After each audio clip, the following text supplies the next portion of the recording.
Welcome back to Jogwa and Toria Stories.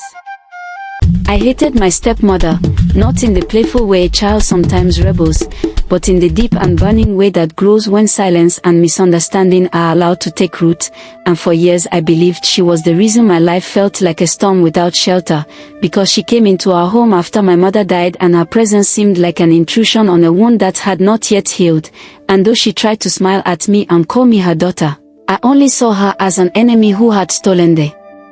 place of the woman I loved most. So every time she cooked I refused to eat, every time she asked me a question I turned away, and every time she reached out a hand I pulled back as though her touch carried poison. And in my heart I carried stories of wicked stepmothers from the old tales whispered by the fire, painting her with the same brush, until bitterness became the mask I wore. But time is a patient teacher, and the day came when her absence cut through me more sharply than her presence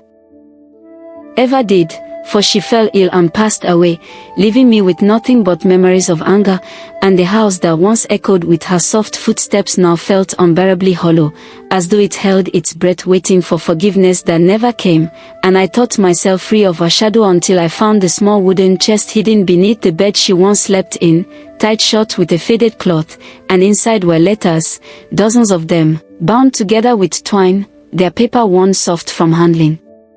And when I began to read, my world cracked open, because every letter was written to me, though never sent, each one filled with words she had poured out in silence, confessing her fears that I would never accept her, confessing her hopes that one day I would see the love she carried for me as if I were her own blood, and telling stories of how she prayed for me at night, how she stood outside my room listening for my laughter, how she tried to carry my pain without making hers visible, and in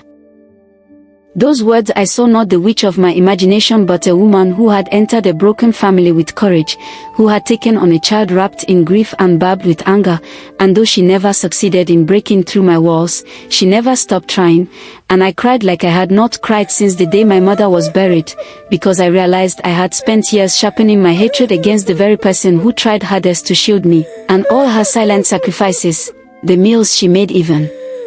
when I pushed the plate away, the care she showed even when I turned my back, were acts of love too quiet for me to hear, and I thought of the nights she must have wept into her pillow, writing words she hoped I might one day read, and I felt shame as heavy as storm pressing down on me, but with it came a strange kind of peace, for the letters gave me the gift of a heart after death, and though I could never tell her that I finally understood, I whispered to the air, to the night, to the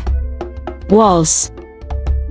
of that empty house, that I was sorry, and that I loved her too. And from that moment I carried a new truth inside me, that love does not always appear in the ways we expect. Sometimes it hides behind actions misunderstood, sometimes it waits in words left unread, but it is there, steady and unbroken, if only we open our hearts to see it. And so I tell you, do not let pride blind you, do not let grief make you cruel, because those who walk beside you may be carrying more love than you can